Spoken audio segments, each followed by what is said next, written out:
Macam biasa, kita masuk menu dahulu, klik pada nama masjid atau surau dekat atas. Kemudian masukkan password admin 4321. Kemudian tekan enter. Masuk about. Kemudian klik butang update yang warna biru tu.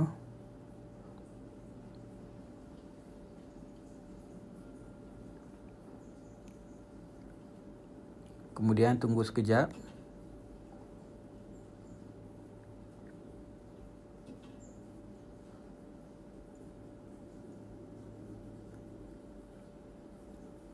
Hingga garisan biru di atas tu habis penuh.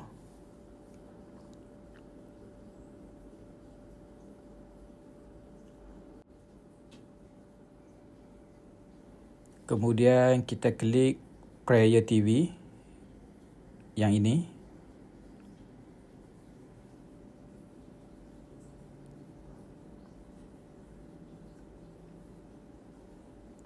Kemudian tunggu hingga keluar seperti ini. Klik download yang kotak biru tu.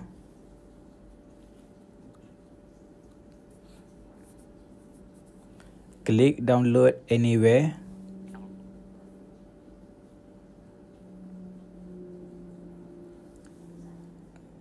Kemudian klik download lagi.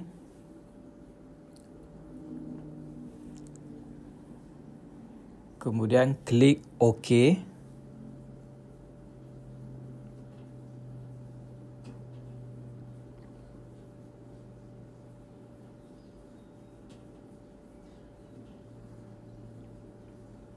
Tunggu hingga download habis. Kemudian pangkah yang ini.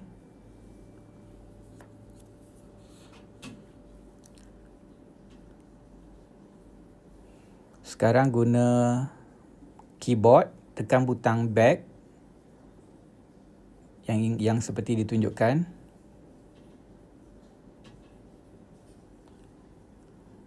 Kemudian back lagi. Kemudian masuk My File, Local Memory, cari folder download. Kemudian klik Prayer TV.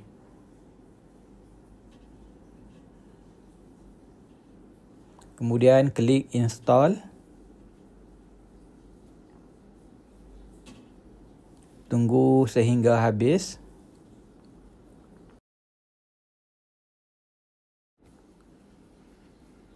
Klik open.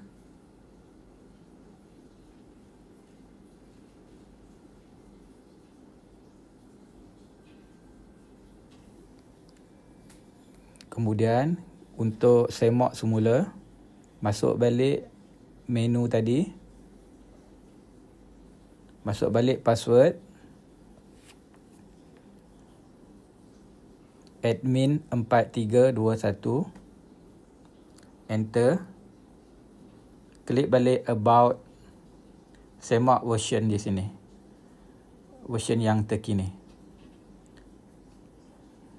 Itu saja. Kemudian boleh back balik sampai masuk paparan waktu solat balik. Okey, dah berjaya. Terima kasih semua.